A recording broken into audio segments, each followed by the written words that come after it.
마지막이라는 말이 우리에게 주는 의미는 좀 일반적이거나 일상과는 조금 다릅니다.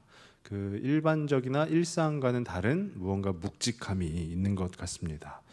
어떤 이가 그의 가족들에게 마지막으로 하는 말을 우리는 보통 유언이라고 표현을 합니다. 그래서 이 유언이라는 것은요, 우리 가족들이 그냥 저녁 식사를 하는 자리에서 일상적으로 나누는 대화와는 비교도 할 수 없을 정도로 놀라운 힘이 있는 것을 우리는 알고 있습니다. 또 이 마지막이라는 것이요, 어떤 면에서 보면은 가장 중요한 그 의미를 전달하는 것 같습니다. 국내에서 우리 인명 참사가 일어났던 사고가 여러 건 있었죠. 근데 그 중에 지금 제 머릿속에 기억이 나는 대구 지하철 방화 사건이나 아니면 한 3년 전에 있었던 세월호 사건을 보면은요, 뉴스에서 그런 부분들을 아마 보신 적이 있을 겁니다. 이렇게 그 죽음의 문턱 가운데 있는 이들이 가족들과 함께 마지막으로 그 연락을 주고받는데요. 보통 문자 메시지를 주고받는데 그 문자 메시지의 내용이 그런 것이죠. 엄마 사랑해라는 등 어떤 가장 자기 삶에서 가장 중요한 것을 자기가 마지막으로 표현을 하게 되는 것입니다.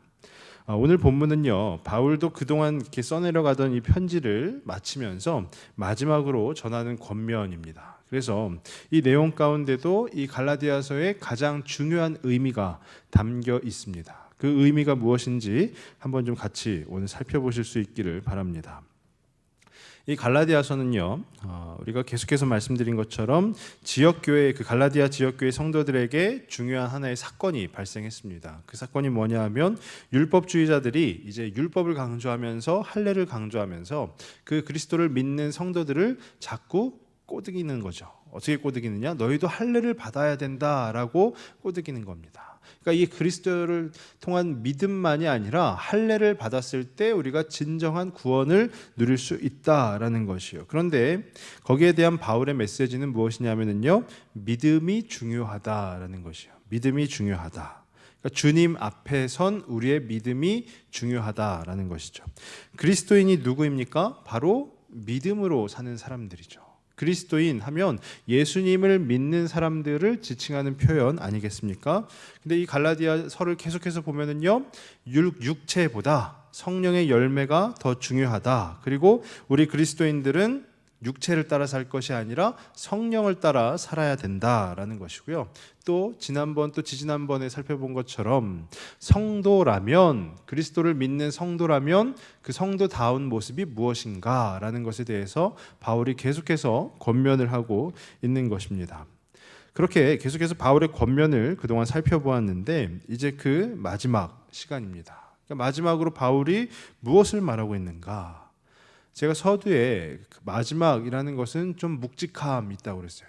그리고 마지막이라는 것은 또 어떤 면에서 보면 가장 중요한 의미를 담고 있다고 했습니다. 그러니까 바울이 갈라디아 지역교회 성도들에게 마지막으로 권면하면서 무엇을 얘기할까요? 오늘 본문의 핵심 키워드가 하나 있다면 그것은 바로 십자가입니다. 십자가라는 것이 무엇입니까? 우리 교회를 다니는 예수님을 믿는 자들에게는 어쩌면 가장 기본 아니겠습니까? 그리고 가장 중요한 것, 그게 바로 십자가입니다. 이 오늘 본문을 조금씩 더 자세히 살펴보면서 바울이 왜 그 십자가를 강조하는지 한번 생각해 보실 수 있기를 바랍니다. 네, 먼저 11절을 보면은요, 좀 특이한 단어가 하나 나옵니다. 11절을 같이 한번 읽어보시겠습니다. 내 손으로 너희에게 이렇게 큰 글자로 쓴 것을 보라. 아멘. 큰 글자라는 단어가 나옵니다. 이 부분에 대해서는 성경 해석학적으로 여러 가지의 해석이 있습니다. 근데 그 중에 제가 오늘 드리는 말씀은요, 이 바울 서신, 즉 사도 바울이 기록한 편지가 우리가 신약 성경이 총 27권이 있는데요, 그 중에 13권이나 됩니다. 그러니까 바울이 쓴 편지가 그만큼 신약 성경에서 많은 비중을 차지한다라는 것이죠. 그런데 이 특이한 점이 하나 있는데요, 그게 뭐냐면 바울 서신을 우리는 다 바울이 썼다고 생각합니다. 물론 바울이 썼죠. 근데 그 쓰는 방식에 조금 차이가 있습니다. 뭐냐면 바울이 손수 직접 글을 쓴 것이 아니고 바울이 옆에서 불러주면 그것을 받아 적는 대필자가 있었다라는 것이에요. 그래서 로마서 16장 22절에 보면은요, 제가 한번 읽겠습니다. 이 편지를 기록하는 나 더디오도 주 안에서 너희에게 문안하노라 라고 되어 있어요. 이 편지를, 그러니까 로마서를 기록하는 나 더디오도, 이것은 로마서의 저자가 바울이 아니다라는 이야기가 아니고요, 더디오라는 사람이 바울이 말하는 것을 옆에서 받아 적었다라는 것이에요. 그러니까 받아 썼다라는 것이죠. 그리고 바울 서신 중에 우리가 잘 알고 있는 고린도전서 마지막 부분에 보아도요, 그리고 또 골로새서의 마지막 부분에 보아도요, 또 데살로니가 후서 마지막 부분에 보아도 바울이 마지막 인사를 하면서 이렇게 씁니다. 그게 뭐냐면 나 바울은 친필로 문안하노니라는 거예요. 그러니까 마지막 인사를 하는데 바울이 어떻게 했다고요? 친필로, 바울 자신이 직접 쓰였다, 그러니까 썼다라는 것이죠.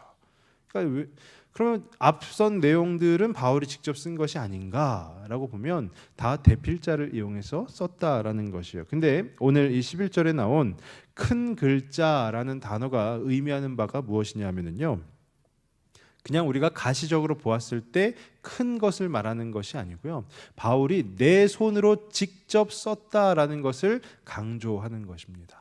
내 손으로 직접 썼다. 바울이 항상 대필자를 이용했었는데 이 갈라디아서는 직접 썼다라는 것은 무엇을 말하는 것일까요? 갈라디아 지역 교회 성도들에게 하는 그 권면이 바울이 굉장히 중요하게 생각한다라는 것이에요.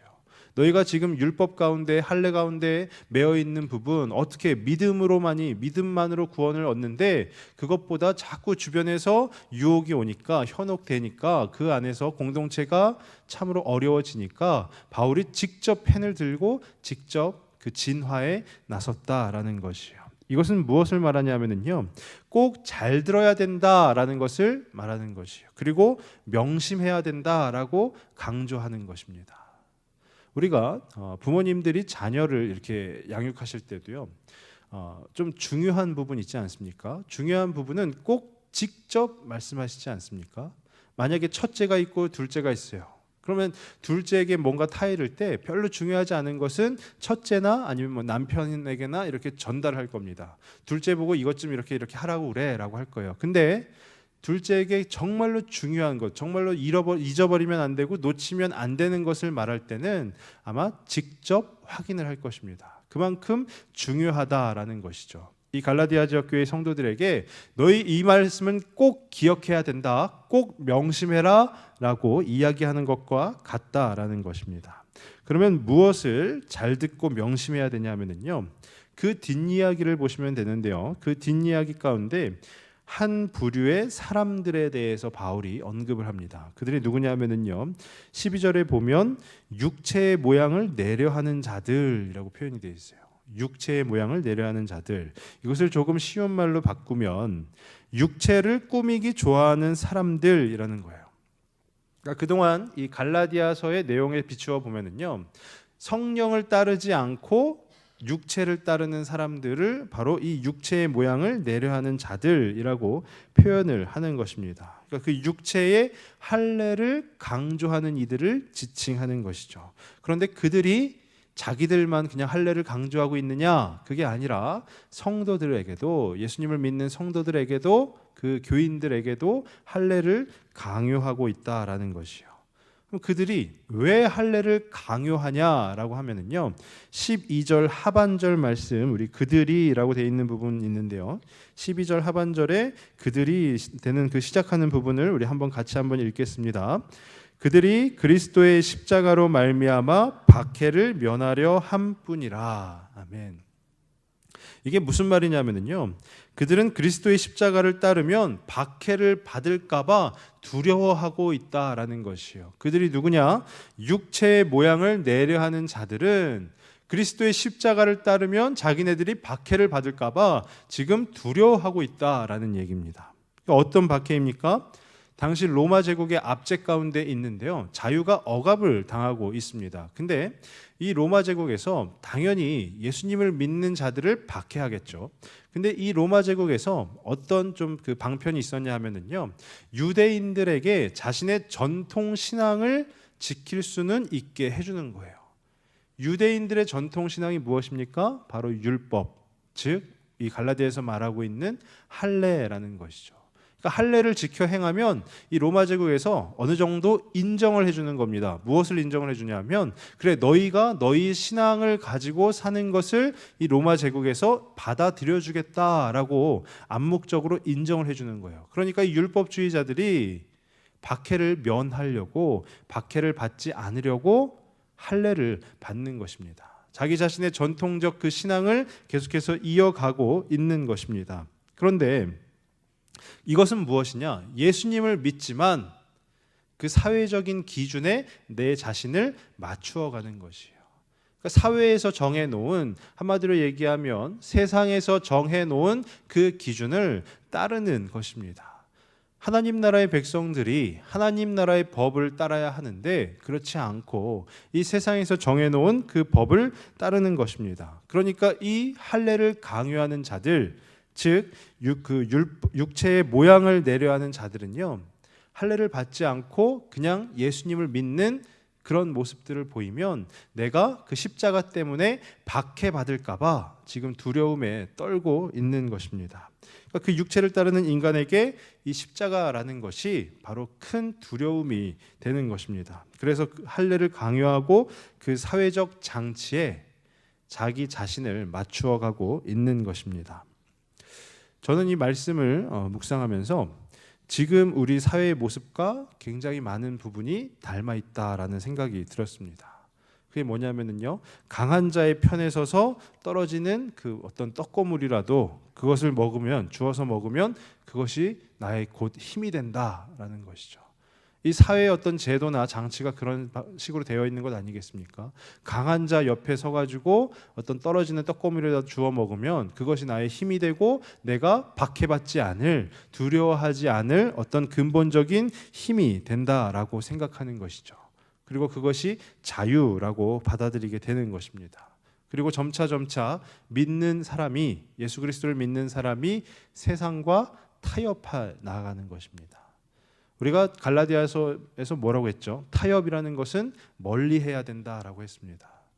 그런데 우리가 세상의 장치에 물들다 보면, 그 장치에 계속 빠지다 보면 어떻게 됩니까? 우리 안에 스스로 신앙에 대해서도 타협을 이루어 가게 되는 것이죠. 강한 자들 앞에서는 뒷걸음질 치지만 또 반대로 약자들 앞에서는 또 강한 면모를 보이는 것이 바로 이 세상의 논리라는 것입니다. 물론 조금 비약적인 예일 수도 있습니다. 제가 이제 제 차를 끌고요. 제 차가 무엇인지 혹시 아십니까? 한국에서 제일 작은 차입니다.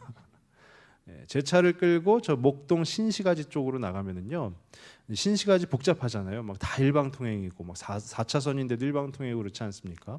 그러면 어쩔 수 없이 막 이렇게 이쪽 저쪽으로 끼어들어야 될 때가 있습니다. 제 차에서 이렇게 그 방향지시등, 제가 깜빡이 반응하는 말밖에 생각이 안 나는데요. 제 차에서 방향지시등을 딱 이렇게 주면 차들이 더 세게 달려옵니다. 어디 한번 들어올 테면 들어와 봐라는 거예요. 왜냐하면 제가 차의 크기로만 따지면 세상에서, 사회에서 굉장한 약자거든요. 그러니까 다들 막 쌩쌩 달리는 거예요. 근데 제가 언제 한번 제 지인의 차를 타고, 제 지인의 차는 거의 뭐 집 한 채 값 되는 아주 좋은 차였습니다. 또 그 목동 신시가지를 한번 가본 적이 있어요. 제가 운전한 건 아니고요. 지인이 운전할 때 옆에서 탔는데요. 야, 이렇게 방향 지시등을 넣자마자 다들 이렇게 홍해의 기적이 벌어지듯이 다 피해주는 것입니다. 그러면서 아주 편하게 운전을 하는 것이요. 그러면서 제가 느꼈습니다. 이것이 바로 세상의 논리구나라는 것이죠. 근데 그 세상의 논리가 세상에는 존재할 수 있습니다. 근데 그것이 교회에 들어오면 안 되는 것이죠. 근데 우리 교회에서도 어떤 모습들이 벌어지냐면요, 우리 목동이라는 지역에 맞게 자녀 양육에 엄청난 신경을 많이 쓰시죠. 그래서 어떤 자녀가 무슨 수학경 시대에 나가서 상을 받았다, 그럼 막 자랑을 합니다. 물론 자랑하고 감사해야 하는 일임에는 틀림없습니다. 그런데 만약에 그 집에 가보았더니 교회 주일학교에서 받은 상장은 저기 어디 책장 한 구석탱이에 이렇게 들어가 있고, 딱 세상에서 받은 그 수학 경시대 상장은 액자에 걸어가지고 막 벽에 딱 걸어 놓았다면, 물론 이것도 비약적인 예입니다. 그런데 그것이 과연 세상의 논리를 따르는 것 아니라고 말할 수 있겠습니까? 그렇지 않겠죠. 우리는 교회가 훨씬 더 소중하다라고 우리의 입술로는 고백을 하면서 실제 우리의 삶은 또 나의 시선은 교회가 아닌 그 예수 그리스도가 아닌 세상을 바라보고 계시진 않습니까? 그러니까 지금 이 갈라디아 지역 교회 그 성도들에게 계속해서 너 할례 받아야 돼, 할례 받아야 돼라고 이야기하는 사람들이 바로 그런 모습이다라는 것이요. 세상이 정해놓은 장치, 그 세상의 기준에 맞서는 것이죠. 거기에 이제 물들어가는 것입니다. 그러면서 성도들을 교회에 잘 다니고 예수 잘 믿고 있는 성도들을 그쪽으로 자꾸 인도하려고 그러는 것이에요. 그러면서 그것을 뭐라고 표현을 하냐면요, 자랑한다라고 오늘 말씀 가운데 표현해 놓았습니다. 세상의 이치를 따르고 세상의 논리를 따르는 것을 자랑한다라고 표현을 했어요. 그랬더니 바울이 그에 대해서 이제 반대되는 의견을 제시하는 겁니다. 그게 뭐냐면요, 오늘 본문 14절 말씀 우리 한번 같이 읽겠습니다. 그러나 내게는 우리 주 예수 그리스도의 십자가 외에 결코 자랑할 것이 없으니 그리스도로 말미암아 세상이 나를 대하여 십자가에 못 박히고 내가 또한 세상을 대하여 그러하니라. 아멘. 바울이 지금 자기가 무엇을 자랑하고 있는지 얘기하는 것입니다. 그러나 내게는 우리 주 예수 그리스도의 십자가 외에 결코 자랑할 것이 없으니, 바울은 세상의 기준, 세상의 가치관, 세상이 마련해 놓은 장치 신경 쓸 것 없다고 얘기하는 것이요. 그럼 그리스도인이 바라보아야 될 것이 무엇이냐? 바로 그리스도의 십자가라는 것입니다. 그러니까 그 이생의 자랑거리, 그 뒤에 나오는 부분요, 그리스도로 말미암아 세상이 나를 대하여 십자가에 못 박히고 내가 또한 세상을 대하여 그러하니라. 이 말이 무엇이냐면요, 그 세상의 자랑거리들 다 십자가에 못 박으라라는 것이에요. 세상의 자랑거리 십자가에 못 박고 우리는 그리스도의 십자가 외에 그 어떤 다른 것도 자랑하지 말라라고 바울이 마지막으로 지금 갈라디아 지역 교회 성도들에게 권면을 하고 있는 것입니다. 우리가 잘 아는 말씀입니다. 요한일서 2장 16절에 보면 이런 말씀이 있습니다. 제가 한번 읽겠습니다. 이는 세상에 있는 모든 것이 육신의 정욕과 안목의 정욕과 이생의 자랑이니 다 아버지께로 온 것이 아니요 세상으로부터 온 것이라. 아멘.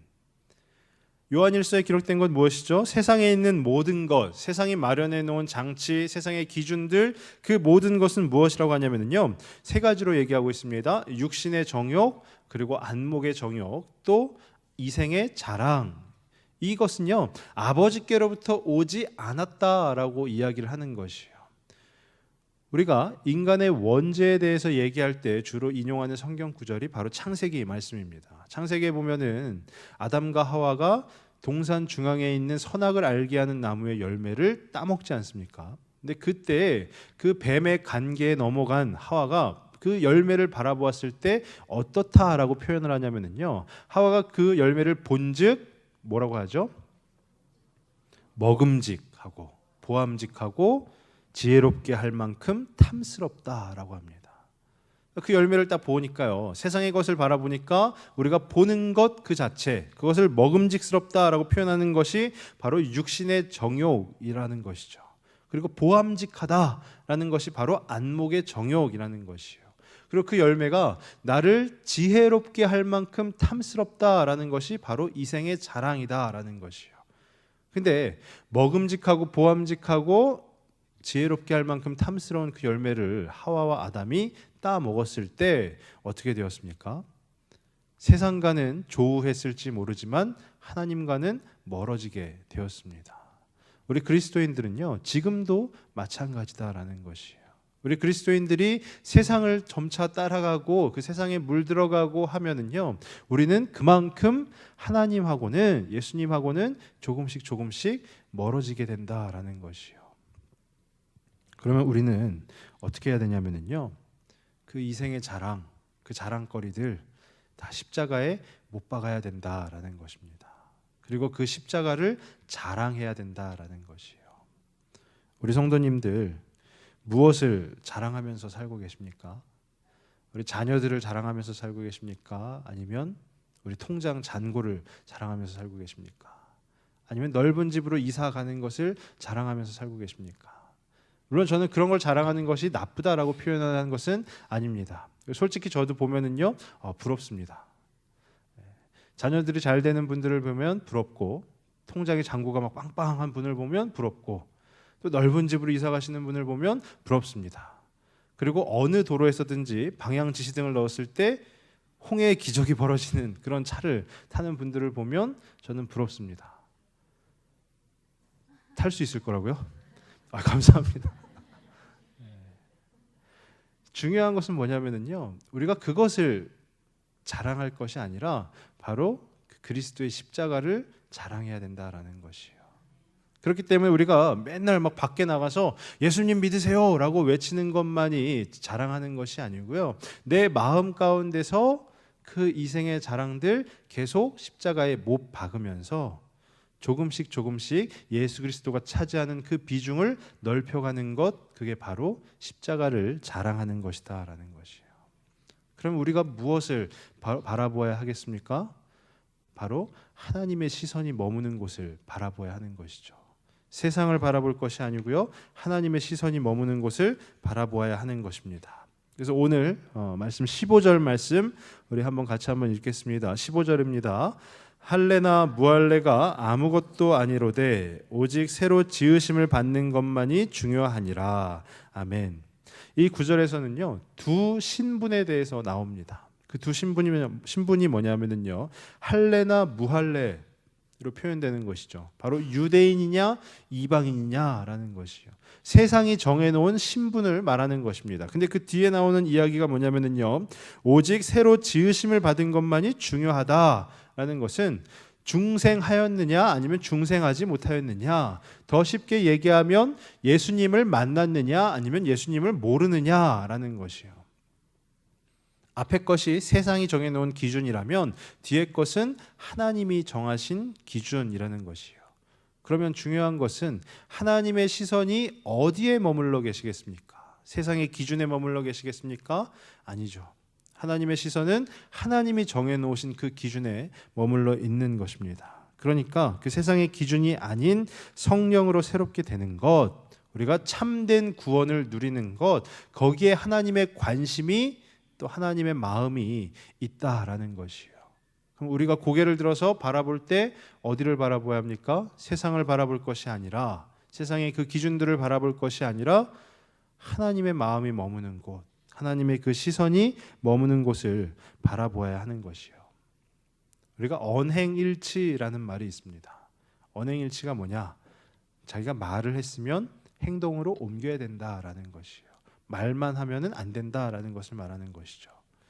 우리 그리스도인들의 삶은요, 언행일치, 더 나아가서 신행일치가 돼야 됩니다. 신행일치가 뭐냐? 내가 믿으면 믿는 대로 행동하는 것을 말하는 것이죠. 그 신행일치가 뭐냐? 어느 학생이 학교에 다닙니다. 그래서 자기 스스로 목표를 정하는 것이에요. 이번 나의 목표는 1등을 하는 거야 라고 말은 했어요. 근데 정작 아무런 공부도 하지 않는다면 그 친구는, 그 학생은 말만 하는 것입니다. 근데 우리가 만약에 오늘 이 시간에 나는 이제 세상의 기준이 아닌 십자가를 자랑할 거야 라고 다짐을 했다면, 그 다짐을 이루기 위해서 내 삶의 행동이, 삶의 모습들이 변화되어 가는 것이 바로 신행일치라는 것이에요. 정말로 참된 그리스도인들은요, 그 신행일치의 삶을 이루어가는 사람들인 줄로 믿습니다. 그리고 오늘 이 자리에 계시는 우리 성도님들이 바로 그 신행일치의 삶을 살아가실 수 있기를 바랍니다. 저희 청소년부에서 주로 이제 자주 이렇게 하는 찬양이 한 곡 있습니다. 그 시선이라는 제목의 찬양인데요, 그 찬양 후렴구의 가사가 이렇습니다. 제가 한번 읽어드릴게요. 모든 시선을 주님께 드리고 살아계신 하나님을 느낄 때 내 삶은 주의 역사가 되고 하나님이 일하기 시작하네라는 것입니다. 그러니까 모든 시선을, 내가 세상을 바라보는 것이 아니라 모든 시선을 바로 그 하나님을 바라볼 때, 하나님의 시선이 머무는 곳을, 그곳을 바라볼 때, 그때 비로소 내 삶이 하나님이 역사하시는 삶이 된다라는 것이에요. 하나님이 일하시는 삶이 된다라는 것입니다. 저는 간절히 바라기는 우리 성도님들 십자가를 자랑하실 수 있기를 바랍니다. 하나님의 시선이 머무시는 곳을 바라보실 수 있기를 바랍니다. 그럼 그곳에 바로 그 그리스도의 십자가가 있습니다. 그렇기 때문에 우리는 그 십자가 앞으로 나아가야 되는 것입니다. 십자가에 나아가서요, 그 그리스도의 십자가도 내 마음에 새기지만 이 세상의 자랑거리들, 세상의 기준들, 나를 자꾸 혼란스럽게 하는 것들, 그 십자가에 다 못 박아 버리는 것이에요. 한 번 박아서 못이 잘 안 박힌다 그러면 한 번, 두 번, 세 번 계속 반복해서 박아야 되는 것입니다. 그렇게 되면 어떻게 되냐 하면요, 오늘 말씀 17절 말씀 마지막으로 제가 한번 읽겠습니다. 이후로는 누구든지 나를 괴롭게 하지 말라. 내가 내 몸에 예수의 흔적을 지니고 있노라. 아멘. 사도 바울이 고백하는 것이에요. 평생을 십자가를 자랑하면서 산, 그리고 평생을 그 세상의 것들을 십자가, 자기 마음속의 십자가에 못 박으면서 산 그 사도 바울 마음 가운데 무엇이 있냐면요, 그 몸에 예수의 흔적이 있다라는 것입니다. 계속 반복해서 못 박고 또 못 박으니까 그 사도 바울의 몸에, 그 마음에 예수의 흔적이 있다라는 것입니다. 저는 간절히 바라기는 저와 우리 성도님들의 그 삶 가운데, 그리고 그 육체 가운데, 또 마음 가운데, 그 정신 가운데, 또 모든 그 가족분들 가운데 그 예수의 흔적이 있을 수 있기를 바랍니다. 그러기 위해서 우리가 해야 되는 것은 계속해서 십자가를 자랑하는 것입니다. 그 십자가를 자랑하는 그 삶을 살아가시길 주님의 이름으로 축원합니다. 기도하겠습니다.